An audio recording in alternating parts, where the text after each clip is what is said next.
सहनाववतु सहनौ भुनक्तु सह वीर्यं करवावहै तेजस्विनावधीतमस्तु मा विद्विषावहै।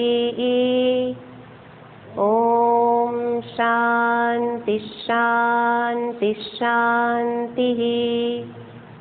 ब्रह्मानन्दं परमसुखदं केवलं ज्ञानमूर्तिं द्वन्द्वातीतं गगनसदृशं तत्त्वमस्यादिलक्ष्यम् एकं नित्यं विमलमचलं सर्वधी साक्षिभूतं भावातीतं त्रिगुणरहितं सद्गुरुं तं नमामि।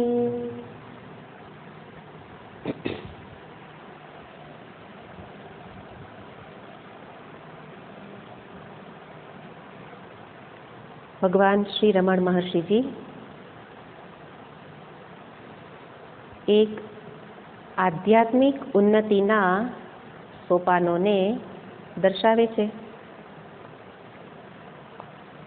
कि जे आध्यात्मिक उन्नति ए मात्र मनुष्यनो ज अधिकार छे।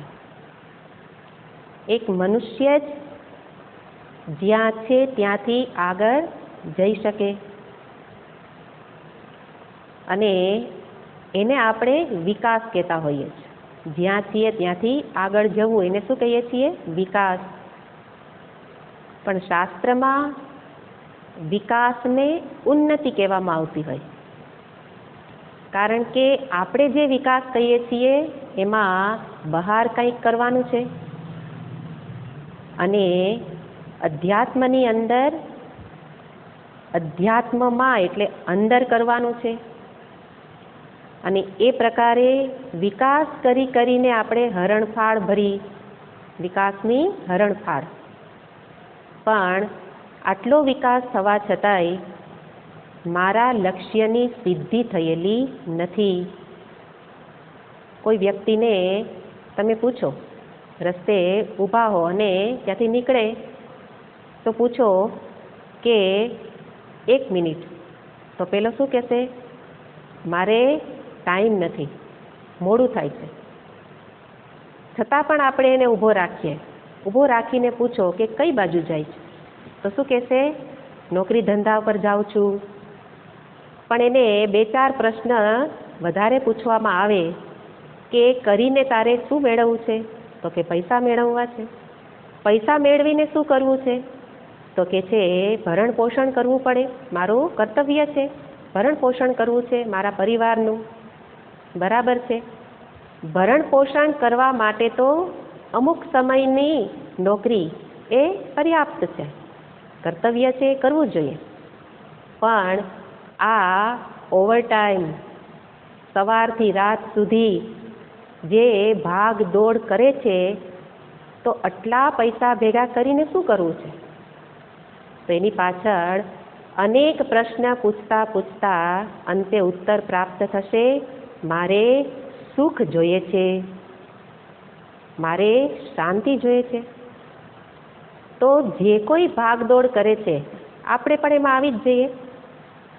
तो विचार करता अंते आज उत्तर एनो मळे अने ए सुख मेळववा माटे आपणे बहार विकास करवा लाग्या। टेक्नोलॉजीनो विकास तो शुं छे? एनाथी मने सुख मळे। पण अत्यार सुधीना अनुभवे जोयुं छे के सगवड जरूर मळी छे पण एनाथी सुख मळेलुं नथी अने मळेलुं छे तो ए टकेलुं नथी। अने એટલા માટે મહાત્માઓ એ જ વસ્તુને અન્ય રીતે બતાવે કે આ રીતે કર, બહાર દોડવાથી તારે જોઈએ છે તે મળે એમ નથી। એટલા માટે આ પ્રકારે આ સોપાનોને સર કર કે જે સોપાન અહીંયા મહર્ષિજી દર્શાવી રહેલા છે કે પ્રારંભમાં તું જે કરે છે એ જ કર, પણ કર્મયોગ ભાવથી કર। અને એ રીતે દરેક કર્મમાં ઈશ્વરને વચ્ચે રાખ. એનો અર્થ અધ્યાત્મનો પ્રારંભ ઈશ્વરથી જ શરૂ થશે અને અધ્યાત્મની યાત્રાનો અંત પણ ઈશ્વરથી જ થશે. એટલા માટે હું ભગવાનને માનતો નથી, એની આધ્યાત્મિક યાત્રા ક્યારેય ન થાય. ગમે એટલું કરે પણ એની ઉન્નતિ ન થાય. સત્યને જાણવું છે તો એના સાધનો અપનાવવા જ પડશે અને એ સત્ય છે પરમાત્મા. અને એ પરમાત્માને જાણવા માટેના સાધનો અહીંયા દર્શાવે છે. એ સાધનોને દર્શાવવા માટે એક પછી એક સોપાન એને ક્રમે કરીને જ આગળ વધવાનું છે. એટલે કે દરેકનું શું સ્થાન છે એને મારે યાદ રાખવાનું. તો કર્મયોગ, એના પછી ભક્તિયોગ દર્શાવી રહેલા છે મહાત્માજી, કે જેની અંદર પૂજન, જપ, ચિંતન. તો પૂજનનો અર્થ પણ વિશાળ અર્થમાં જોયો કે જેમાં પણ લક્ષ્ય બતાવી દીધું, જગત ઈશધિ યુક્ત સેવનમ. જગત ઈશ, આ જગત જ ઈશ્વર સ્વરૂપ છે. એ રીતે તું પહેલા દ્રષ્ટિ કર, આ તારું લક્ષ્ય છે. પૂજન કર, પણ પૂજન શા માટે? દરેક વખતે પ્રશ્ન કરવાનો, આ કરું છું શા માટે, શું પ્રયોજન છે? તો દરેકનું આ જ પ્રયોજન છે.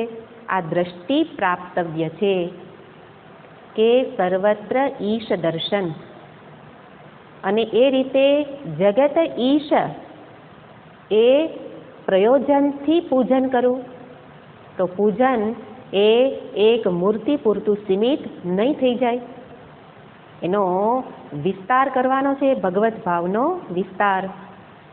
અને કેટલો વિસ્તાર કરવાનો? કે જેની અંદર હું, તું, આ સર્વ કંઈ, જળ ચેતન સર્વ કંઈ એની અંદર આવી જાય, બધું જ ઈશ્વરમય થઈ જાય.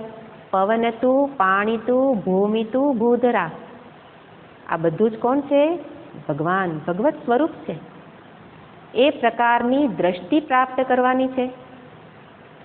અને એ દ્રષ્ટિ મેળવવા માટે જે ગીતાજીમાં ભગવાન કહે છે, મત્ત પરતરમ નાન્યત કિંચિદસ્તિ ધનંજય. હે ધનંજય, મારાથી અન્ય જેવું કંઈ છે જ નહીં. અન્ય નથી એનો અર્થ હું જ માત્ર છું. એટલે કે આ સૃષ્ટિ રૂપે હું જ અભિવ્યક્ત થયેલો છું.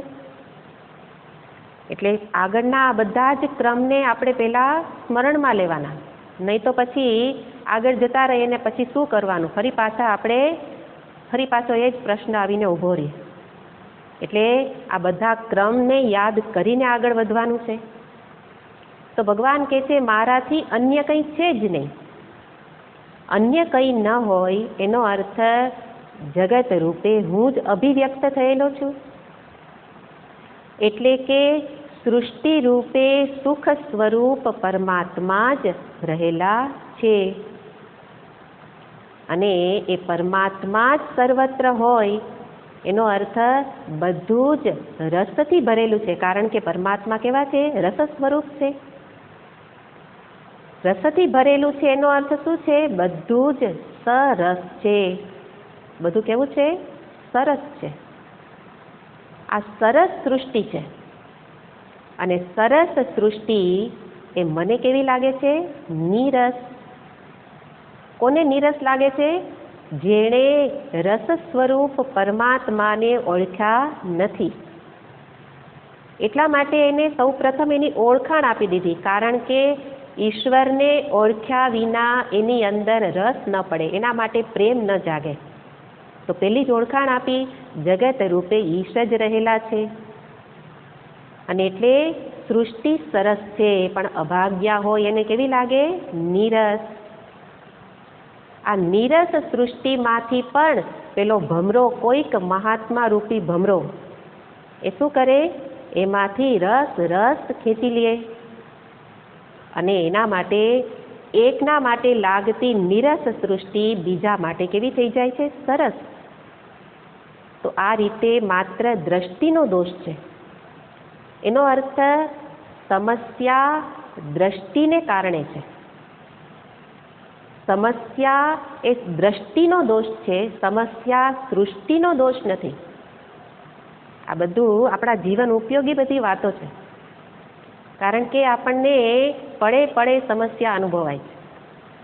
આંતરિક સમસ્યા કે બહાર સમસ્યા, જે કોઈ સમસ્યા હોય એની પાછળ અણસમજ છે અને શાસ્ત્ર માત્ર સમજદારી આપે છે. તો દ્રષ્ટિનો દોષ દૂર કરવું, સાચી દ્રષ્ટિ અપનાવવું તો દ્રષ્ટિનો દોષ દૂર થઈ જશે અને ત્યારે સૃષ્ટિ નીરસમાંથી કેવી લાગશે? સરસ. અને ત્યારે પછી જે અત્યારે કરીએ છીએ, શું કરીએ? તો કે કાં તો આપણે જગતને સાચવી અને પોતાને કષ્ટ આપીએ. કોઈક વ્યક્તિ એવી છે કે જગતને સાચવવામાં પડેલો છે તો પોતાને કષ્ટ સહન કરી લે, અને બીજી વ્યક્તિ કેવી છે? માત્ર પોતાને સાચવે છે અને જગતની ઉપેક્ષા કરે છે. કારણ કે દ્રષ્ટિ યોગ્ય નથી. કોઈકને સર્વત્ર ઈશ દર્શન કરવા જાય તો પોતે વિસરાઈ જાય છે, અને કોઈક પોતાનામાં જ ઈશ દર્શન કરે છે તો જગત વિસરાઈ જાય છે, જગત શત્રુ લાગે છે. તો કેટલા બધા જપ તપ ઇત્યાદિ કરનારા લોકો છે, ઇવન સમાધિ અભ્યાસ સુધી પહોંચેલા લોકો, એ પોતાની અંદર ઈશ દર્શન કરી શકે છે, પણ બહાર વ્યુત્થાન કાળે તો એને કેવું લાગે છે? આ મારાથી જુદું છે. અને જુદું એટલે ભેદ હોય ત્યાં પછી ભય આવે, શત્રુભાવ આવે, બધું જ આવે. અને એટલા માટે આ એક સંપૂર્ણ દ્રષ્ટિ મેળવવા માટે કે છે આ પ્રકારે આગળ વધો, આગળ ચાલો. ચરૈ વેતી, આગળ ચાલતા રહો. કેવી રીતે ચાલવાનું છે? તો કે આ દ્રષ્ટિને સામે રાખી અને પૂજન કરીએ કે ભગવાન જેની પૂજા કરું છું એ ખરેખર વાસ્તવમાં કેવા છે. અને એના પછી વધારે શ્રેષ્ઠ બતાવ્યું જપ. જપની અંદર પણ 3 પ્રકારે દર્શાવવામાં આવ્યું: ઉચ્ચ જપ, મંદ જપ અને ચિત્તજમ જપ. એટલે કે નામ સ્મરણ. નામ સ્મરણ કોનું નામ? તો કે ભગવાનનું નામ. ખરેખર જોવા જાવ તો ભગવાન અનામી છે.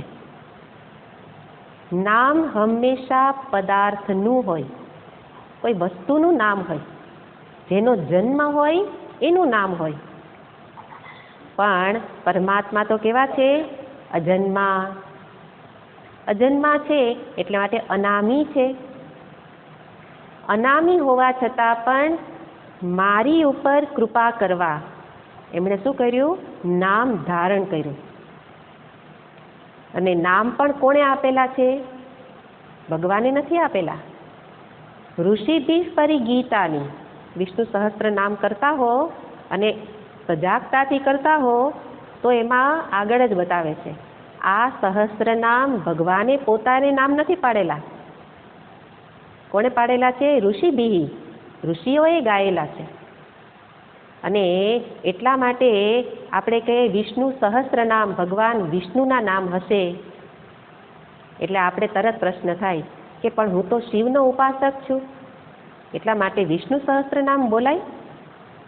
પણ ત્યાં વિષ્ણુ સહસ્ત્ર નામનો અર્થ જાણો તો એ વિષ્ણુનો અર્થ જ પહેલાં જાણી લેવો પડે, પછી બીજા નામનો અર્થ. એક વિષ્ણુનો જ અર્થ છે વ્યાપનશીલ વિષ્ણુ, જે હમણાં જગત ઈશ કહ્યું. સર્વત્ર વ્યાપ્ત છે વિષ્ણુ. તો વ્યાપ્તની અંદર તો બધા જ આવી જશે, એની અંદર શિવ, દેવી, દેવતાઓ બધા જ આવી જશે. એનો અર્થ વિષ્ણુ એ કોઈ એક વિગ્રહનું નામ નથી, પણ મારા આલંબન માટે એક વિગ્રહને વિષ્ણુ કહેવામાં આવ્યું કે જે ચતુર્ભુજ હોય તો વિષ્ણુ. પણ વાસ્તવિક અર્થ તો આ રીતે વ્યાપક અર્થમાં છે. અને એટલા માટે સહસ્ત્ર નામ એ કોઈ વિષ્ણુના નામ, કોઈ એક સાકાર રૂપધારી વિષ્ણુના નામ નથી, પણ વિષ્ણુ સહસ્ત્ર નામ. તો કે બીજા અનેક લલિતા સહસ્ત્ર છે, શિવ સહસ્ત્ર છે, ઘણા સહસ્ત્ર નામ છે. વિષ્ણુ સહસ્ત્ર નામનું મહાત્મ્ય વધારે કહેવામાં આવે છે. એનું કારણ છે કે ભગવાન ભાષ્યકાર શ્રી શંકરાચાર્યજી મહારાજે એકમાત્ર સહસ્ત્ર નામ ઉપર જ ભાષ્ય લખ્યું છે, વિષ્ણુ સહસ્ત્ર ઉપર, બીજા કોઈ ઉપર લખેલું નથી. એનો અર્થ બધામાં એના એ જ નામ આવે છે. એટલા માટે એકનું લખ્યું તો બધાના અર્થ એ પ્રકારે જ છે. તો શિવ સહસ્ત્રમાં પણ શિવના નામ નથી, એ પણ વ્યાપક અર્થમાં વિષ્ણુની જેમ જ સ્વરૂપના આધારે નામ છે. એટલે તમે નામને બરાબર જોશો તો આમાં શિવના નામ વિષ્ણુના નામમાં આવતા હશે, અને શિવ સહસ્ત્રમાં વિષ્ણુના નામ અને વિષ્ણુ સહસ્ત્રમાં શિવના નામ આવતા હશે. એટલા માટે આપણે જે એક જગ્યાએ ચીપકી ગયેલી આપણી ભક્તિ છે, ચોટી ગયેલી ભક્તિ, ઓલી કે ને કે પેલા કેસેટ ચોટી જતી, કેસેટ ચાલતી ને તો કેસેટ ચોટી જાય, પછી શું થાય, એકનું એક વાગ્યા કરે, એકનું એક વાગ્યા કરે. એવી રીતે આપણી પણ આવી ચોટી ગયેલી ભક્તિ કે પછી એક વખત સમજ્યા કે આ વિષ્ણુ, પછી એ જ વિષ્ણુ, પછી એની ને એની આજુબાજુ આપણું મન વિચાર બધું ફર્યા કરે, આગળ વિચાર કરવા આપણે સમર્થ જ રહેતા નથી, એટલે તો ઉન્નતિ નથી થતી. તો આ રીતે વ્યાપક અર્થ, એનો અર્થ ભગવાન અનામી છે, પણ એ નામ મારા માટે ધારણ કર્યા. દરેક નામનો એક એક ગુણ છે. અર્થ સમજીએ તો દરેક નામની સાથે એનો ગુણ છે, અને ગુણને જાણવાના. શું કામ? એ ગુણ મારામાં પણ આવે. તો જપ વખતે જે જપ કરું એના ગુણનું ચિંતન, અને એ પ્રકારે જપને વધારે ને વધારે શ્રેષ્ઠ બનાવતા બનાવતા અંતે શું થશે? જપના શબ્દો સરી જશે અને એના અર્થનું ચિંતન થવા લાગશે. જે અર્થ જે ગયા વખતે જોયું હતું કે એ પરમાત્મા કે જે શાંત સ્વરૂપ છે એમાંથી જ આ જપના શબ્દો ઉદ્ભુત થાય છે, એ પ્રકારે અર્થ ચિંતન થવા લાગશે. પછી જપ છોડવા કે નહીં એ પ્રશ્ન ન રહે. કોઈ સાધન છોડવાના જ નથી, પણ જેમ જેમ આગળ વધીએ એમ પૂર્વના સાધનો સરી પડે, અને એ પ્રકારે આ ઉન્નતિ, આનું આગળ એક સોપાન સર કરાવે છે. એના પછી શું જાણી તો લઉં, કરું કે ન કરું, હે ને? પણ આ લાભ કોને થશે? જે જાણીને કરે, કરતી વખતે આ પ્રકારે ચિંતન કરે, આ સમજદારીપૂર્વક કરે. તો કરીએ છીએ, આ બધું જ કરીએ છીએ, પણ પાછળ સમજદારી નથી. તો એ રીતે જપ કરતા પણ આગળ બતાવે છે કે જે આ ચિંતન એ શ્રેષ્ઠ છે, જેની અંદર બે પ્રકારના ચિંતન દર્શાવ્યા. એક પ્રકારનું ચિંતન છે સરળ ચિંતન અને વિરલ ચિંતન, ખંડ ખંડમાં. એટલે કે જ્યાં પરમાત્માનું સ્મરણ કરવું, એનો અર્થ જાણવાનું, એને યાદ રાખવાનું, થોડો પ્રયત્ન કરું, ત્યાં ફરી ધ્યાન બહાર જતું રહે છે, ફરી પાછા સામે વિષય વ્યક્તિ આવી જ જાય છે મારા ધ્યાનમાં. એટલે આપણે શું કરીએ? છોડી દઈએ. પણ સાધકને કહેવામાં આવે, જે રીતે ગીતાજીના શ્લોકમાં જોયું હતું એ જ વસ્તુ યોગ સૂત્રમાં પણ બતાવે છે કે અભ્યાસ વૈરાગ્યાભ્યામ તન નિરોધ. આ મન જે બહાર જાય છે એને પાછું લાવવા માટે અભ્યાસ વૈરાગ્યાભ્યામ તન નિરોધ, એનો નિરોધ કરો, એને પાછું લાવો, એને રોકો. કેવી રીતે? તો કે ધીરજપૂર્વક આગળ વધવાનું, પણ ધીરજપૂર્વક, થાક્યા વિના, કંટાળ્યા વિના, પેલા નદીના પ્રવાહની જેમ. નદીના પ્રવાહમાં જે અહીંયા શબ્દ વાપર્યો છે સ્રોતસા, તો નદીના પ્રવાહમાં અનેક વિઘ્ન આવે છતાંય થાકતી નથી, કંટાળતી નથી, પણ એ જ રમતી રમતી આગળ દોડે છે. એ જ એના ચંચળ પ્રવાહ. શું કામ? ઉત્સાહ છે. અને એટલા માટે આધ્યાત્મિક ઉન્નતિ એનો સૌથી મોટો ગુણ કહેવાય તો એ છે ઉત્સાહ. આ આધ્યાત્મિક ઉન્નતિ એટલા સોપાનોમાં આગળ વધવા માટે એક મહત્વની વસ્તુ હોવી જોઈએ, ઉત્સાહ. શું કામ? કારણ કે આમાં કાંઈ બહાર દેખાતું નથી, ભગવાન દેખાતા નથી, અને એને આપણે મેળવવાના છે. બહાર કંઈ ધન ઇત્યાદિ દેખાય એને મેળવવું, એમાં તો ઉત્સાહ નહીં હોય તોય થશે, પણ એમાં આપણે બહુ ઉત્સાહ રાખીએ. પણ જ્યાં ઉત્સાહ જાળવવો જોઈએ ત્યાં ઉત્સાહ રહેતો નથી, તરત નિરુત્સાહ. અને એટલે અહીંયા શ્લોકમાં એક જ વસ્તુ બતાવી છે, નિયમિતતા અને સાતત્ય. જેટલી નિયમિતતા હશે સત્સંગમાં સાંભળેલી વસ્તુઓ, સાધનોના પ્રયોગમાં, સમજદારીને એને જીવનમાં લાવવામાં, એમાં નિયમિતતા સાતત્ય હશે, સાથે ઉત્સાહ હશે, સાથે ધીરજ હશે. આ બધા ગુણ છે, સાધકના ગુણ. આટલું જીવનમાં હોય તો એ જરૂર પરમાત્મા પ્રાપ્તિ કરી જ શકે. તો જેવી રીતે નદીના પ્રવાહ ઉત્સાહપૂર્વક આગળ વધે છે, એવી રીતે સાધક પણ વિચલિત ન થાય. ભલે ધ્યાન બહાર જતું રહે, પણ બહાર જતું રહે તો પછી બહાર જ રહે એવું નહીં. પ્રયત્ન કરું પાછું લાવવાનો, બહાર જતું રહે પાછું લાવવું. જ્યાં અનાત્મ ચિંતન કરે ફરી પાછું એને એક આલંબન, મૂર્તિનું આલંબન આપી અને એમાં એને ફરી પાછું એકાગ્ર કરું. અને એ રીતે ધીરજપૂર્વક, પણ ધીરજનો અર્થ પ્રમાદ નહીં. પ્રમાદ અને ધીરજને આપણે એક કરી દેતા હોય, થાશે હે ને.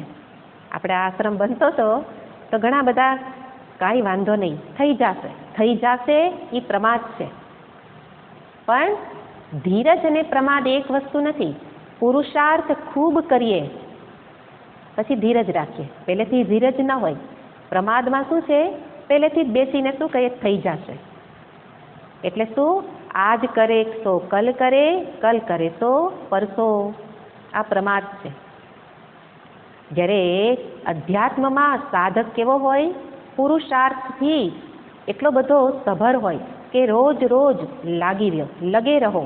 અરે એક સ્વામીજીનું સૂત્ર છે, કાંઈ એને પૂછીએ તો શું કહેશે, લગે રહો, ચાલુ રાખો, બસ લાગી રહ્યો. અને એ રીતે અંતે જે લક્ષ્ય છે એની પ્રાપ્તિ થશે. લક્ષ્ય શું છે, જગત રૂપે જ ઈશ્વર દર્શન. અને ઈશ્વર જ સુખ સ્વરૂપ છે, એ ભગવાન જ શાંત સ્વરૂપ છે. અને એ રીતે અહીંયા દર્શાવે છે કે આ રીતે અધ્યાત્મમાં આગળ વધો. કે વિરલ ચિંતન હોય તો એને સરળ ચિંતન બનાવવાનો પ્રયત્ન કરીએ. સરળ ચિંતનનો અર્થ કર્યો કે સતત આત્માકાર વૃત્તિ, આત્મચિંતન, પરમાત્મ ચિંતનમાં મનની એકાગ્રતા. પણ એના માટે ખૂબ પરિશ્રમ, ખૂબ અભ્યાસ અને વૈરાગ્ય, બાહ્ય જગત પ્રતિ વૈરાગ્ય. વૈરાગ્યનો અર્થ એક જ શબ્દમાં, આમાંનું મારા માટે કંઈ મહત્વનું નથી. મહત્વ બુદ્ધિ છૂટી જાય એ વૈરાગ્ય. અને ઈશ્વરમાં મહત્વ બુદ્ધિ થઈ જશે ત્યારે એની પ્રાપ્તિ થશે. તો અહીંયા જે દર્શાવવામાં આવ્યું કે આ બે પ્રકારનું અહીંયા બતાવે છે કે અભ્યાસ વૈરાગ્યાભ્યામ તન્નિરોધ. આ રીતે અભ્યાસ અને વૈરાગ્ય દ્વારા શું કરવાનું છે, વિરલ ચિંતનમાંથી સરળ ચિંતનમાં પ્રવેશ કરવાનો. તો આ પ્રકારે અહીંયા ચિંતનનું સ્વરૂપ બતાવ્યું. અને એને જ આપણે એક પ્રકારે કહેવાય ધ્યાન. એટલે ધ્યાન શબ્દ આવે એટલે આપણે તરત જ કહીએ, હા મારે તો ધ્યાન કરવામાં રસ છે, આ બધું શ્રવણ કરવામાં રસ નથી. તો હવે બતાવો કે ધ્યાન કેવી રીતે કરવાનું. વેદાંત શ્રવણ કરવું ગમતું નથી, પણ શું કરવું છે, ધ્યાન. પણ ધ્યાન કોનું થાય? ધ્યાન જેનું કરવું છે એને પહેલાં ઓળખવા પડે, એને જાણવા પડે. એનો અર્થ જ્ઞાન વિના ધ્યાન થાય નહીં. અમારા સ્વામીજી એક દ્રષ્ટાંત આપતા, પૂજ્ય સ્વામીજી, કે ટુંબકટુનું ધ્યાન કર, ચાલ થશે. ટુંબકટુ એ વાસ્તવમાં બીજે વિદેશમાં રહેલી કોઈ એક વસ્તુનું નામ છે, નથી એવું નથી, પણ આપણને નથી ખબર ટુંબકટુ શું છે. અને તમને કહેવામાં આવે ધ્યાન કર એટલે આપણે લાગી ગયા. અને પછી અત્યારે એવું જ ધ્યાન ચાલે છે. કે આંખો બંધ કરી અને પછી કહેવામાં આવે આનું ધ્યાન કરો અને ધ્યાનમાં લાગી જઈએ અને પછી આપણને આનંદ પણ આવવા લાગે, પણ શેનો આનંદ છે, એનું સ્વરૂપ શું છે એ ક્યાંય ખબર નથી. એટલા માટે કહેવામાં આવે કે જ્ઞાન વિના ધ્યાન સંભવ નથી. એટલા માટે જ્ઞાન જરૂરી છે. કોનું જ્ઞાન? પરમાત્માનું જ્ઞાન. ઈશ્વરને ઓળખ્યા વિના એનું ધ્યાન ન થઈ શકે. તો પછી જ્ઞાન મેળવું. જ્ઞાન મેળવવા માટે શું કરવું? તો કે છે જ્ઞાન મેળવવા માટે આખી એક લાંબી પ્રક્રિયામાંથી પસાર થવું પડશે. બસ આપણને એ જોઈતું નથી, ઇન્સ્ટન્ટ જોઈએ છે. બધું જ ઇન્સ્ટન્ટ, તાત્કાલિક. અને એટલા માટે ધ્યાન પણ કેવું કરવું છે? મારે તાત્કાલિક. તો એના માટે અહીંયા દર્શાવે છે કે જ્ઞાન અને ધ્યાન, એની અંદર પહેલાં આપણે ધ્યાનના કેટલાક પ્રકારો જોઈએ. ધ્યાનના પ્રકારોની અંદર 2 પ્રકારનું ધ્યાન કહેવામાં આવતું હોય, કારણ કે આના પછીનો શ્લોક છે એ એના જ અનુસંધાનમાં રહેલો છે. 2 પ્રકારનું ધ્યાન છે. એક ધ્યાન છે ભેદનું ધ્યાન અને બીજું અભેદનું ધ્યાન. ભેદનું અને અભેદનું, કારણ કે આપણે પૂર્વ ભૂમિકા જાણ્યા વિના આંખો બંધ કરી અને પછી ધ્યાન કરવા લાગી જઈએ છીએ અને પછી જે કંઈ આપણને ધ્યાનની અંદર જે કંઈ અનુભૂતિ થાય છે એ બધી આપણી કાલ્પનિક છે. કાલ્પનિકનો અર્થ જરૂર કંઈક એમાં થતું હોય, કારણ કે મન શાંત થાય તો મનનો સ્વભાવ છે કે મનની શક્તિઓ અંદર પ્રગટ થાય, પણ આપણે એને જ ઈશ્વર માની લઈએ છીએ. એટલા માટે સમગ્ર પ્રક્રિયાને પહેલાં જાણવી પડે કે 2 પ્રકારના ધ્યાન રહેલા છે. એક છે ભેદનું ધ્યાન, બીજું અભેદનું ધ્યાન, અથવા તો કહેવાય સગુણ ધ્યાન અને નિર્ગુણ ધ્યાન. સગુણ એટલે સગુણ અને ભેદ ધ્યાન 2 સમાન છે, અને અભેદનું ધ્યાન અથવા તો નિર્ગુણનું ધ્યાન એ બંને એક સમાન છે. તો એની અંદર ભેદસ્ય ધ્યાનમ ભેદ ધ્યાનમ, ભેદનું ધ્યાન કરવામાં આવતું હોય જેની અંદર આપણામાં રહેલા ભેદ બુદ્ધિના જે સંસ્કાર છે એ દ્રઢ છે. અને એટલા માટે ભેદનું ધ્યાન કરવું મને ગમે છે કે ભગવાન મારાથી જુદા. એ જુદા એવા ભગવાનનું ધ્યાન કરવું સરળ થાય, કારણ કે એ પ્રકારના સંસ્કાર છે. અને એની અંદર ફરી પાછા 2 પ્રકાર બતાવવામાં આવે છે, પ્રતિમા ધ્યાન અને પ્રતીક ધ્યાન. પ્રતિમા ધ્યાન અને પ્રતીક ધ્યાન. પ્રતિમાનું ધ્યાન તો બંનેની અંદર શું ભેદ છે? પ્રતિમા અને પ્રતીક. તો કે જેની અંદર હસ્ત, પાદ, મસ્તક આદિ અંગ ઉદ્ભૂત હોય, પ્રગટ થયેલા હોય, એને કહેવાય પ્રતિમા, મૂર્તિ. મૂર્તિની અંદર બધા અંગો આપણને દેખાય છે. તો મૂર્તિ કે પ્રતિમા કે વિગ્રહ કે છબી, આમાં એને સામે રાખીને એનું જ્યારે ધ્યાન કરવામાં આવે તો એ છે પ્રતિમા ધ્યાન. અને એ પ્રતિમા ધ્યાનમાં પાછા અનેક પ્રકાર છે કે સામે જ્યારે કોઈ મૂર્તિ રહેલી હોય તો મૂર્તિમાં રહેલા, ધારો કે ભગવાન વિષ્ણુ છે, ચતુર્ભુજ મૂર્તિ છે, તો એના અંગોનું ધ્યાન કરી શકાય. ભગવાનની ક્રિયાનું, ભગવાને જે ક્રિયાઓ કરી એનું ધ્યાન કરી શકાય. ભગવાનના ગુણનું ધ્યાન, ચેષ્ટાનું ધ્યાન, આ બધા પ્રકારના ધ્યાન આ પ્રતિમા ધ્યાનની અંદર આવશે. કે સામે ભગવાન છે તો કોઈક એના ગુણને યાદ કરવું અને એમાં મનને પરોવવું, અથવા તો ભગવાન કેવી કેવી ક્રિયાઓ લીલાઓ કરી તો એમાં કોઈક લીલાને યાદ કરી અને એમાં મનને એકાગ્ર કરવું.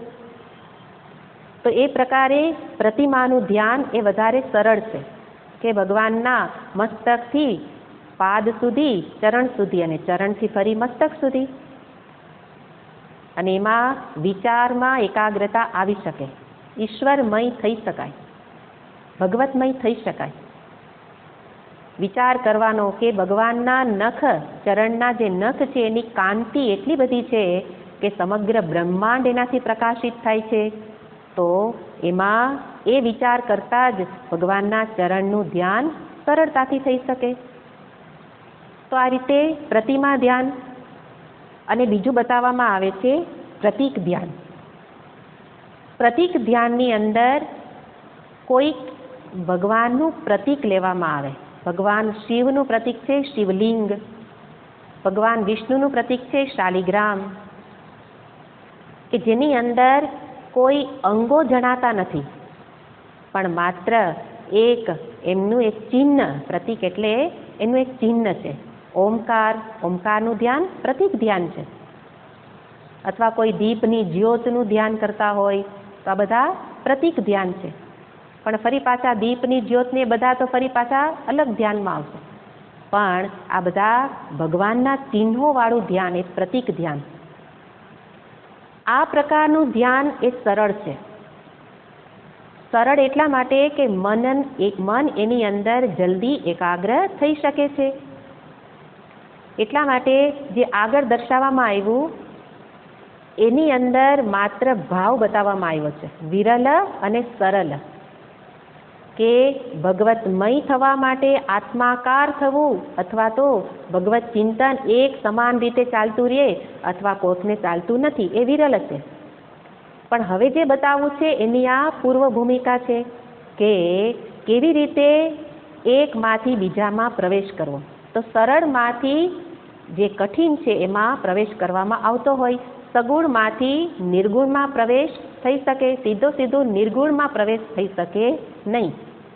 પણ આપણે સીધો નિર્ગુણમાં જ પ્રવેશ કરીએ છીએ. એટલા માટે નિર્ગુણ બ્રહ્મની કોઈ કલ્પનાને જ આપણે બ્રહ્મ કહી દઈએ છીએ. પણ આ રીતે આગળ વધવામાં આવે કે પેલા સગુણ સાકારનું આલંબન લઉં. પ્રતિમા કે પ્રતીક એ શું છે? આલંબન છે. અને એ આલંબન દ્વારા ફળ મળશે. શું ફળ મળે? ચિત્તની શુદ્ધિ થશે. કારણ કે જેટલી વાર સુધી આપણે સામે રહેલા ભગવાનનું ધ્યાન કર્યું એટલી વાર તો જગતનું ચિંતન થયેલું નથી, અને એટલે કામ ક્રોધાદી એટલી વાર પ્રગટ નથી થયા, તો એટલી શુદ્ધિ અંતઃકરણ શુદ્ધ થયેલું છે. તો આ પ્રકારનું ધ્યાન એ ચિત્તની શુદ્ધિ કરે, એકાગ્રતા લાવે. સાથે સાથે ઈચ્છા હોય તો આ પ્રકારનું ધ્યાન મને સિદ્ધિ પણ અપાવી શકે છે.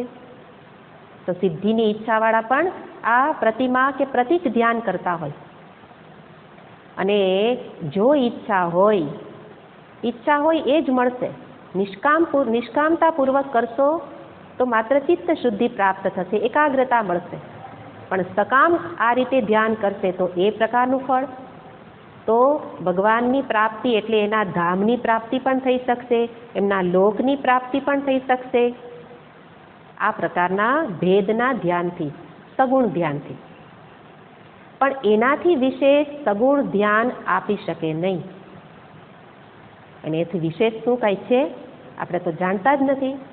આપણે તો શું જાણીએ છીએ કે બસ આ એક લોક છે ને વધીને ઉપર ક્યાંક ગોલોક હશે, છે કે નહીં એ ખબર નથી, પણ બધા કહે છે. એટલે ગોલોક હશે અને વૈકુંઠ હશે, સાકેત હશે, કૈલાસ હશે. એટલા માટે એની ઈચ્છા કરીએ તો એની ઈચ્છા માટે આવા પ્રકારના ધ્યાન ભજન કરતા હોય. પણ જેને એવી કોઈ ઈચ્છા નથી એ વ્યક્તિ આગળના ધ્યાનમાં પ્રવેશ કરી શકે. અને આગળનું ધ્યાન છે નિર્ગુણનું ધ્યાન, નિરાકારનું ધ્યાન, અભેદનું ધ્યાન. અભેદ એટલે ભેદ ન હોવો, ભેદ ન દેખાવો એ નહીં. આપણે બેને ભેગા કરી દઈએ. અભેદનો અર્થ ભેદ ન હોવો. દેખાય તો ભેદ જ, અભેદ દેખાય નહીં. પણ દેખાવા છતાં, ભેદના દેખાવા છતાં ભેદની પાછળ શું રહેલું છે? અભેદ. અનેકતા દેખાવા છતાં અનેકની પાછળ એક જ રહેલ છે. આ પ્રકારે જાણવું એટલે અભેદનું દર્શન ન થાય અભેદનું જ્ઞાન થાય. જાણવું એટલે જ્ઞાન. તો એટલા માટે તો જ્ઞાની પુરુષને આપણે ઓળખી નથી શકતા. શું કામ એને? કારણ કે આ અભેદની સમજદારી એની બુદ્ધિમાં રહેલી છે. બસ મારામાં ને એનામાં આટલો જ ફેર છે. મારામાં ભેદના સંસ્કાર છે, ભેદની સમજદારી છે. મારા માટે ભેદ સત્ય છે.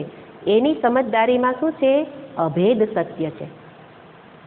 અને એ રીતે અભેદ ધ્યાનમાં પ્રવેશવા માટે આલંબનનો આધાર લઈ સગુણ ઉપાસના કરીને જ નિર્ગુણમાં પ્રવેશ થઈ શકે. એની અંદર પણ ફરી પાછા બે વિભાગ બતાવવામાં આવતા હોય છે. એક છે અભેદની ભાવના, અભેદ ભાવના પૂર્વકનું ધ્યાન, અને બીજું છે અભેદ જ્ઞાન પૂર્વકનું ધ્યાન. અભેદ જ્ઞાન નથી. કેવી રીતે? સર્વત્ર એક જ પરમાત્મા છે, જ્ઞાન નથી. પણ આપણે ભાવના કરી શકીએ. કારણ આપણે કહીએ અખિલ બ્રહ્માંડમાં એક તો શ્રીહરિ. આ જાણી લીધું. કેવી રીતે? ખબર નથી. કારણ કે શાસ્ત્રને જાણ્યા નથી.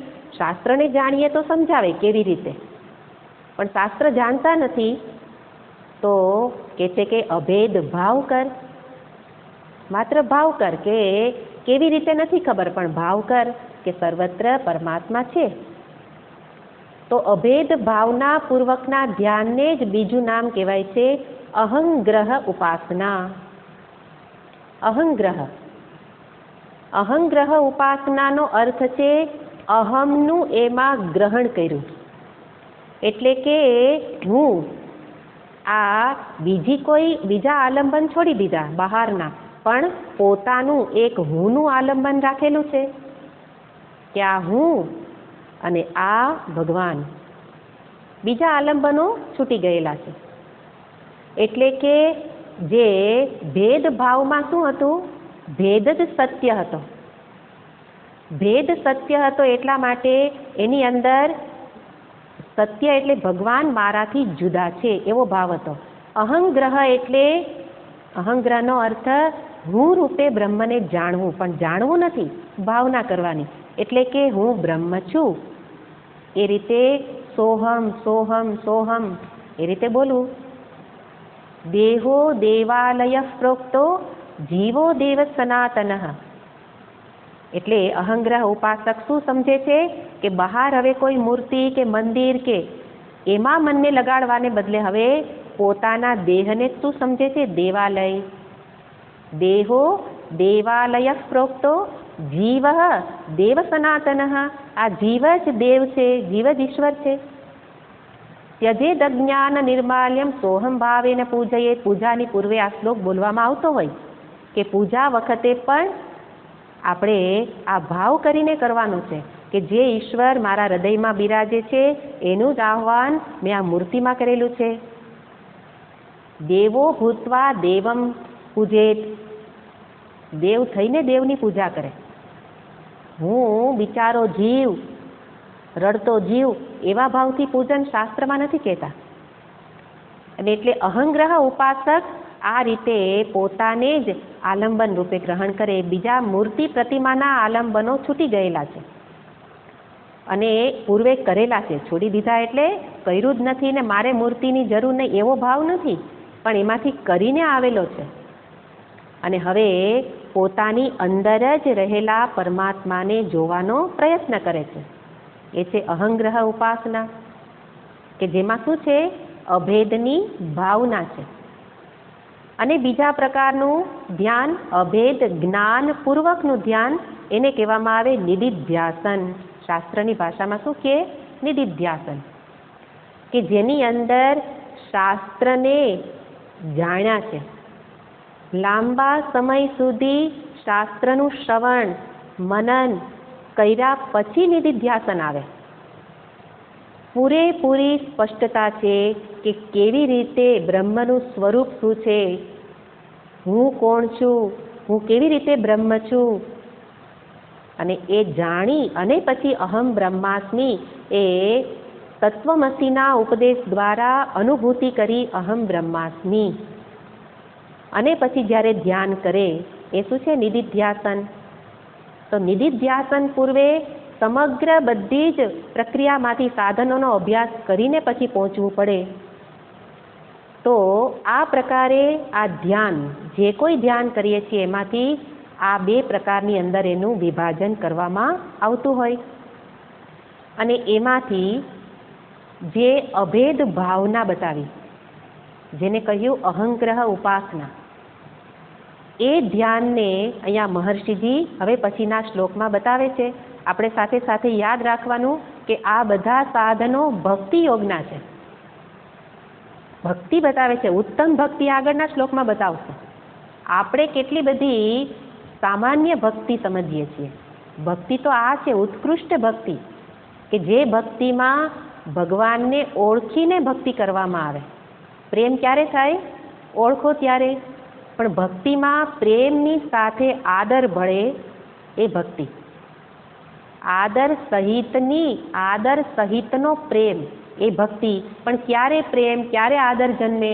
જ્યારે સામેની વ્યક્તિના ગુણને જોઉં કે આમાં આટલા ગુણ છે તો એના માટે આદર થાય અને એના માટે પ્રેમ થાય. તો એટલા માટે ભગવાનની ભક્તિ એ જ અહીંયા દર્શાવે છે.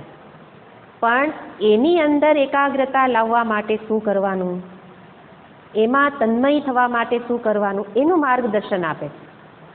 અને એટલે પહેલાં ભલે ખંડિત વિચાર ચાલતા, મન ભલે બહાર જાય, ફરી લાવવું અને એમાં જોડવું. અને સરળ ચિંતન એટલે એકાગ્રતાપૂર્વક એમાં જોડાઈ રહું. અને પછી શું કરવાનું? હવે આજે ભગવત ધ્યાન બતાવે છે. તો એ જે સરળ ચિંતન દર્શાવ્યું કે એક ધારું મન એકમાં જ જોડાયેલું છે, પણ એની અંદર કેવા પ્રકારે વિચાર કરે છે, તો એને પણ ફરી પાછું બે વસ્તુ બતાવી અને એમાંથી શું શ્રેષ્ઠ એને બતાવતા આગળનો 8મો શ્લોક કહે છે,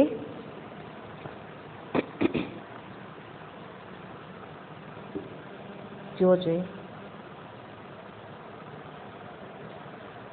भेद भावनात् सोहमित्यसौ भावनाभिदा पावनीमता. भेद भावनात् सोहमित्यसौ भावनाभिदा पावनीमता. भेद भावनात् પંચમી વિભક્તિ કોને બતાવે? એના કરતા બીજું, એનાથી. એટલે ભેદ ભાવનાથી. સહ અહમ ઇતિ અસૌ. અહીંયા સંધિ કેવી રીતે છોડવાની? સહ અહમ ઇતિ અસૌ. સહ અહમ તે હું છું એ પ્રકારે. ભાવના અભિદા, જે વચ્ચે ડ જેવું દેખાય છે શું છે? અવગ્રહ છે. અને અવગ્રહ એ કાઢી નાખીએ ત્યારે એમાં અ લાગી જાય, એટલે શબ્દ થઈ જશે અભિદા. ભાવના અભિદા પાવનીમતા. કે છે કે ભેદ ભાવના કરતા અભિદા ભાવના પાવની. પાવની એટલે શ્રેષ્ઠા, ઉત્તમ છે. અહીંયા દરેક શ્લોકોની અંદર મહર્ષિજી એક કરતા બીજાને શ્રેષ્ઠ બતાવે છે. એનો અર્થ કોઈ નિકૃષ્ટ છે એવું ક્યારેય કહ્યું નથી, પણ શ્રેષ્ઠ જરૂર બતાવે છે, જેથી કરીને ત્યાં અટકી ન જાઓ. એવી રીતે ભેદભાવના, જે આપણે આગળ બે પ્રકારના ધ્યાન જોયા, કે ભેદનું ધ્યાન એને કહે છે ભેદભાવના.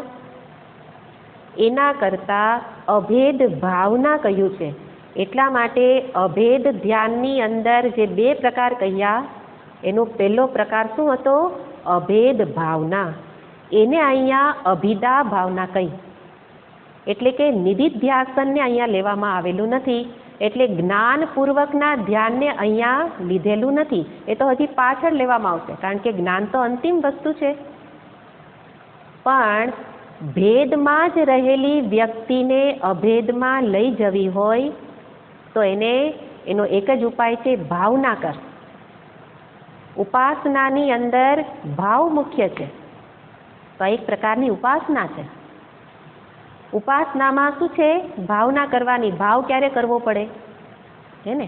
આપણે કહીએ કે એનામાં ગમે એટલા દોષ હોય, એ ગમે એટલા ખરાબ હોય, પણ એ માની લે ને કે એ સારા છે.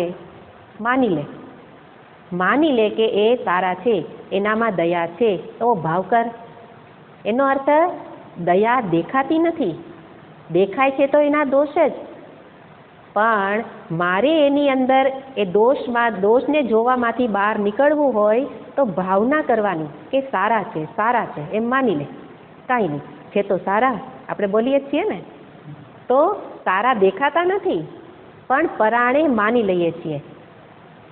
તો એના કારણે પણ લાભ થશે કે પેલા દોષમાં જ આપણું મન રહેતું હતું ને મારું મન વિક્ષિપ્ત રહેતું હતું, એને બદલે હવે મન શાંત થઈ જશે કે કાંઈ નહીં, ગમે એવા પણ સારા છે. એવી રીતે અહીંયા પણ અભેદ સર્વત્ર એક જ પરમાત્મા રહેલા છે. આ જીવ રૂપે પણ ઈશ્વર છે, એ માની શકાય એવું નથી. અને એટલા માટે માની ન શકાય તો પણ કહે છે કે પ્રયત્ન કર, માની લે. માનવામાં તારું કંઈ ગુમાવવાનું નથી. પ્રાપ્ત જરૂર થશે, ગુમાવીશ નહીં. અને એટલે સર્વમાં ઈશ્વર દર્શન ન થતું હોય તો શું કર? ભાવના કર. તો એ ભાવનાને અહીંયા અભિદા ભાવના રૂપે કહેવામાં આવ્યું. એ અભિદા ભાવના શ્રેષ્ઠ છે. કોના કરતા? ભેદ ભાવના. ભેદ ભાવનામાં હું જીવ અને એ ઈશ્વર, હું એ ભગવાનનો સેવક. મોટા ભાગે આપણી ભક્તિ આ જ પ્રકારે ચાલે છે. અને એ કાંઈ નિકૃષ્ટ નથી, ખરાબ નથી, પણ એનાથી આગળ વધવા માટેનું માર્ગદર્શન. કે અત્યારે આપણે શું માનીએ છીએ કે એ સ્વામી, હું સેવક, હું એનો ચાકર, એ ભગવાન, હું એનો ભક્ત, એ ઈશ્વર, હું જીવ. તો પોતાને જીવ રૂપે, અને પછી જીવ આવે એટલે એમાં હું કરતા, હું ભોગતા, એ બધું આવી જ જાય. અને જ્યારે કરતા ભોગતા આવે એટલે પછી હું સુખી, હું દુઃખી પણ આવી જ જાય.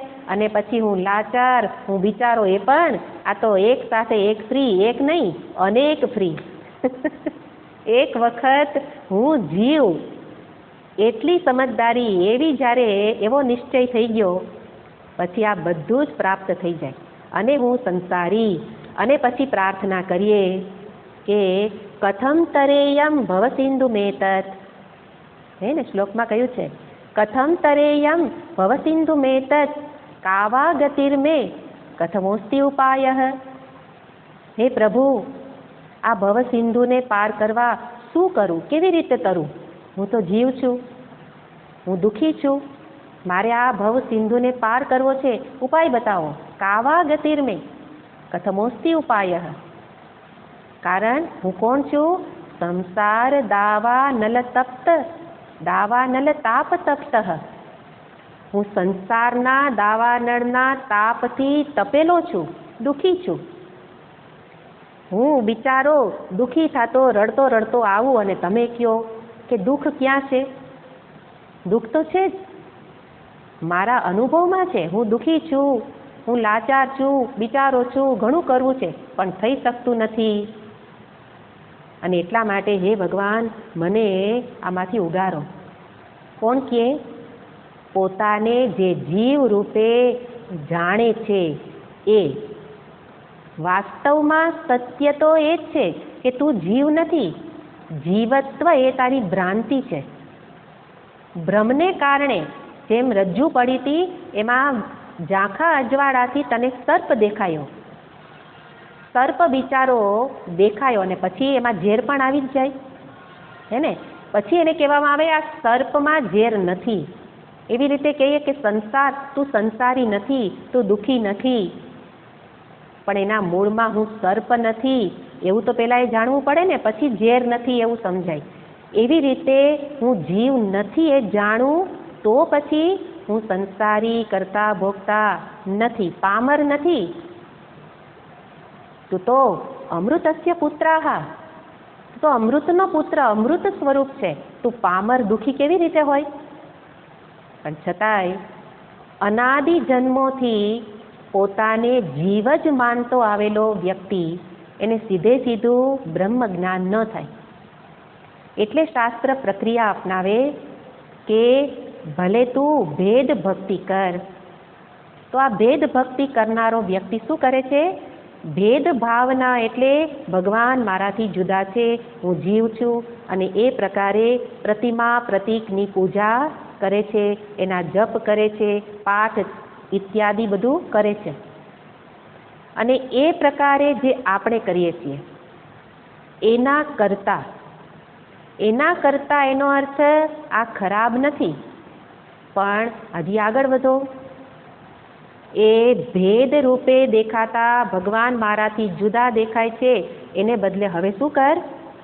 એ જ સાધન કર, એ જ પૂજન, એ જ જપ, જે સાધન કહ્યા એ જ કર, પણ ભાવના કર કે સહ અહમ સોહમ ઇતિ અસૌ. અહીંયા કહ્યું ને કે આ ભાવના કરવાની છે, સહ પરમાત્મા અહમસ્મિ, તે પરમાત્મા હું છું. એટલે આપણે ઘણી બધી જગ્યાએ સોહમ એને મંત્ર રૂપે કહેવામાં આવતો હોય. વાસ્તવમાં સોહમ એ મંત્ર નથી, પણ આ અભેદ ભાવના માટે પછી શું કે સોહમ સોહમ સોહમ કરો. અહંગ્રહ ઉપાસનામાં મૂળમાં ભાવના રહેલી છે, અને એ ભાવનામાં કંઈ જ્ઞાન નથી. અને એટલા માટે ગુરુના માર્ગદર્શનમાં આવા પ્રકારનું ધ્યાન કરવામાં આવતું હોય. ગુરુ કહે છે કે તું ભાવ કર, હું બ્રહ્મ છું, અહમ બ્રહ્માસ્મિ, સોહમ સોહમ. એટલે ગુરુમાં અપાર શ્રદ્ધા હોય એટલે ગુરુ બતાવે એવી રીતે એ ધ્યાન કરશે. અને એની મૂળમાં જ્ઞાનની પ્રક્રિયામાંથી પસાર થયેલો નથી કે ખરેખર જગત શું છે, જીવ કોણ છે, જીવ જગત ઈશ્વર વિશેની કોઈ સ્પષ્ટતા નથી. પણ છતાંય એકમાત્ર ગુરુમાં રહેલી શ્રદ્ધા એને આ ધ્યાન કરવા માટે પ્રેરિત કરે. અને એ પ્રકારે ધ્યાન કરે તો એ શ્રેષ્ઠ છે. મહાત્માજી મહર્ષિજી કહે છે કે ભલે ભેદભાવ કરતો તો એમાંથી અભેદ ભાવ તો કરતો થયેલો છે. અને એ રીતે ભેદભાવના કરતા અભેદ ભાવનાને શ્રેષ્ઠ કહી. શા માટે? કારણ કે બંનેના ફળમાં ભેદ છે. જે ભેદભાવનાથી ભક્તિ કરીએ છીએ, કારણ કે આખું ભક્તિ યોગ જ ચાલે છે, ભગવાનને મારાથી જુદા માની અને હું જે કાંઈ સાધનો કરું છું એનું ફળ તો શાસ્ત્ર બતાવે છે, મૃત્યોહો સ મૃત્યુમ આપનોતિ સ ઇહ નાનેવ પશ્યતિ. બૃહદારણ્યક ઉપનિષદ શું કહે કે કઠોપનિષદ ને બૃહદારણ્યક બંનેમાં એક જ સમાન શ્રુતિ છે, પણ મૃત્યો સ મૃત્યુમ ગચ્છતિ ગચ્છતિ કઠોપનિષદ કે, આપનોતિ બૃહદારણ્યક કે. પણ ફળ બે એક જ બતાવે છે કે જે કોઈ ભેદ બુદ્ધિ રાખનારો છે, ભેદ ભાવના એટલે ભેદ બુદ્ધિ, ભેદ બુદ્ધિ એટલે હું જુદો, તું જુદી, આ જુદો, અને જુદો આવે પછી બધું જ આવે. દ્વૈતાત વૈ ભયમ ભવતી, એક વખત દ્વૈત આવે, ભેદ આવે પછી ભય આવે. અને એટલા માટે કહે છે કે એનું ફળ છે મૃત્યુથી મૃત્યુની પ્રાપ્તિ. એ કદી પણ જન્મ મૃત્યુના ચક્રથી છૂટી જ ન શકે. તો આપણે કહીએ મારે ક્યાં છૂટવું છે હે ને, આપણે ક્યાં છૂટવું છે? પણ એને પ્રશ્ન પાછો આગળનો પૂછવાનો, તારે છૂટવું નથી તો કાંઈ વાંધો નહીં, પણ તારે શાંતિ તો જોઈએ છે ને, તારે નિત્ય સુખ તો જોઈએ છે ને, તો એના માટે કર. અને ખરેખર જોવા જાવ તો જન્મ મૃત્યુના ચક્રથી મુક્તિને વાસ્તવિક મુક્તિ કહેવામાં નથી આવતી. જીવન મુક્તિ પેલી વિદેહ મુક્તિ કહેવાય છે, પણ જીવન મુક્તિનું મહાત્મ્ય બતાવવામાં આવે, કારણ કે જીવન મુક્ત જ અંતે વિદેહ મુક્ત થાય છે. તો જીવતે જીવતો તારે જોઈએ છે ને, એના માટે પણ ભેદ બુદ્ધિ રાખીશ તો એ મળશે નહીં. કારણ કે નિત્ય શાંતિ, નિત્ય સુખ અભેદમાં જ રહેલું છે. અભેદ સ્વરૂપ બ્રહ્મ પરમાત્મા જ શાંત સ્વરૂપ છે, સુખ સ્વરૂપ છે. એટલા માટે એને જ્ઞાન ન મેળવતો ભાવ તો કરવો જ જરૂરી છે.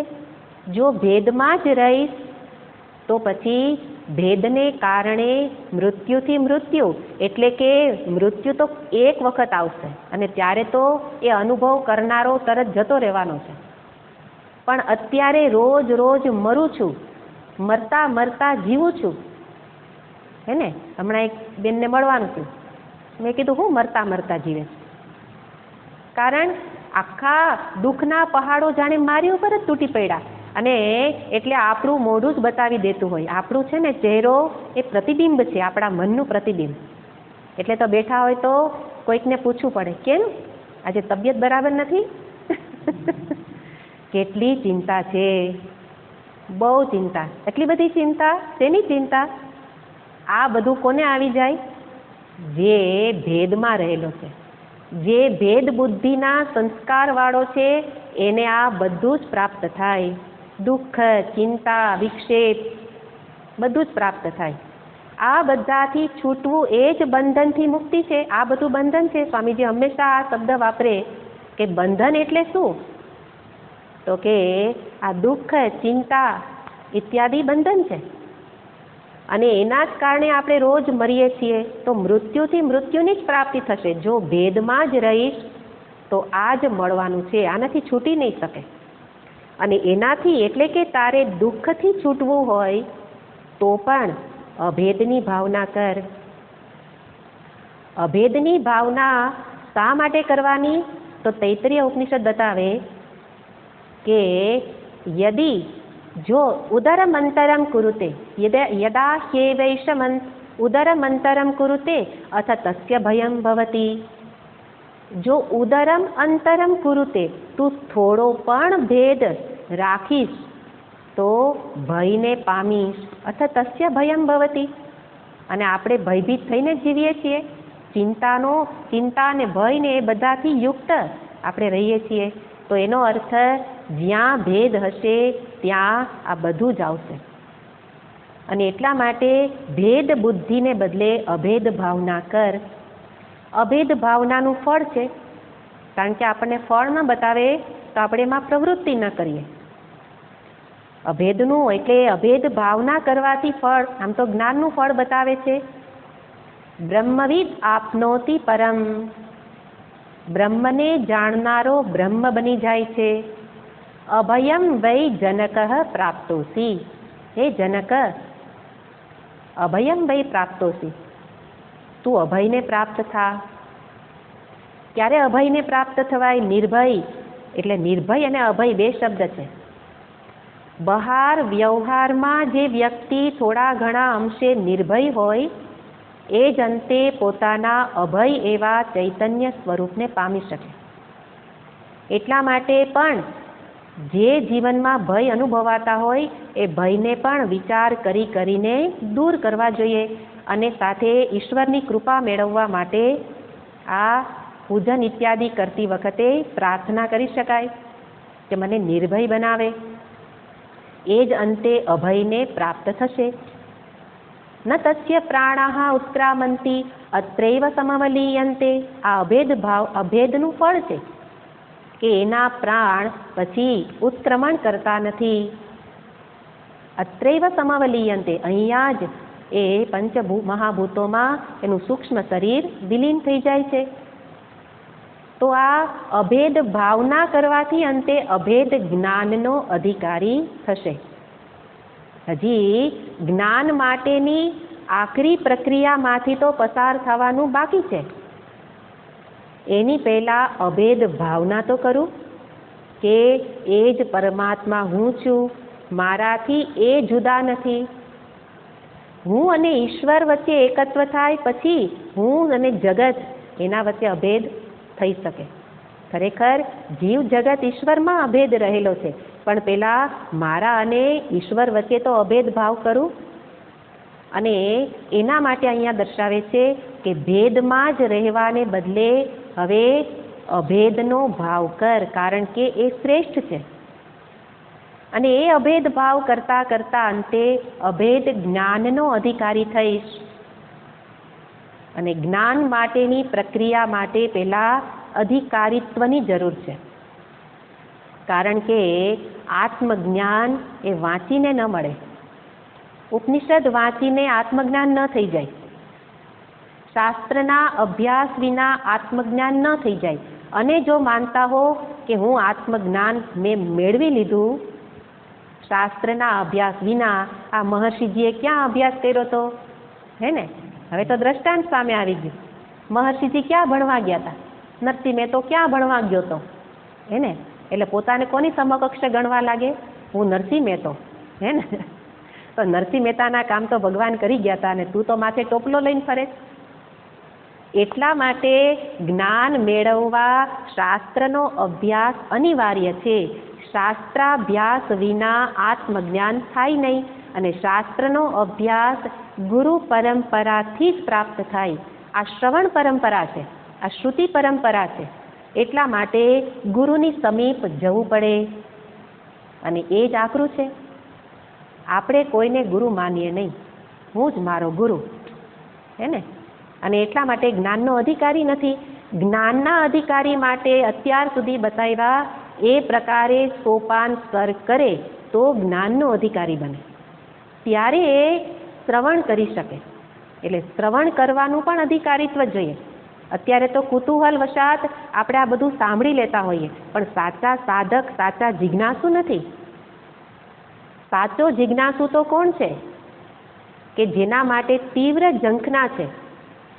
તત્વબોધમાં દ્રષ્ટાંત આપ્યું હતું કે જેવી રીતે એને ઊંડા પાણીમાં ડુબાડી દેવામાં આવે અને પછી જે બહાર નીકળવા માટે તરફડિયા મારે, મને જલ્દી બહાર કાઢો, એવી તીવ્ર ઝંખના, એના માટે આત્મજ્ઞાન છે. પણ એ બધાના અધિકારીત્વ માટે આ બધા સાધન બતાવે છે. એટલે કે કોઈ સાધન નિરર્થક નથી, કોઈ સાધન છોડવાનું નથી, પણ દરેક સાધનની મહત્તા જાણવાની છે. અને જે સાધન કરું ત્યારે સાથે સાથે આ પ્રકારના વિચાર કરું, આ પ્રકારે ભાવના કરું, અને ત્યારે એ જ્ઞાનનો અધિકારી બનશે. અને જ્ઞાન પ્રાપ્તિ માટે તો પહેલી જ શરત ગીતાજીમાં આપી દીધી, તદ્વિદ્ધિ પ્રણિપાતેન પરિપ્રશ્નેન સેવયા. પ્રણિપાત. હવે ઓનલાઈન સત્સંગમાં તો પ્રણિપાત ક્યાં આવે? સેવયા ક્યાં આવે? હે ને? તો જ્ઞાન ક્યાંથી મળે? એટલે ઓનલાઈન સત્સંગ બ્રહ્મજ્ઞાન ન કરાવી શકે. ઓનલાઈન સત્સંગમાં તો ગુરુની સમીપ જઈ અહંકારને ઝુકાવવો પડે. નમન કરવું એટલે અહંકાર, કે હું કંઈ જાણતો નથી, કોરી પાટી લઈને જવું પડે. અને એના માટે તો વારંવાર ઉપનિષદ બતાવે કે શિષ્યમાં કેવા લક્ષણ હોવા જોઈએ. અને એટલા માટે આ એક સત્સંગ જરૂર છે, પણ શાસ્ત્રનો અભ્યાસ આ રીતે ન થઈ શકે. જ્ઞાન મેળવવા શાસ્ત્રનો અભ્યાસ જરૂરી છે. શાસ્ત્રના અભ્યાસ માટે શાસ્ત્રએ બતાવેલી પ્રક્રિયામાંથી પસાર થવું અનિવાર્ય છે. અને શું પ્રક્રિયા છે તો એને આપણે પછી જોઈશું. ઓમ પૂર્ણમદ પૂર્ણમિદં પૂર્ણાત પૂર્ણમુદચ્યતે પૂર્ણસ્ય પૂર્ણમાદાય પૂર્ણમેવાવશિષ્યતે. ઓમ શાંતિ શાંતિ શાંતિ. હરિ ઓમ શ્રી ગુરુભ્યો નમઃ. હરિ ઓમ.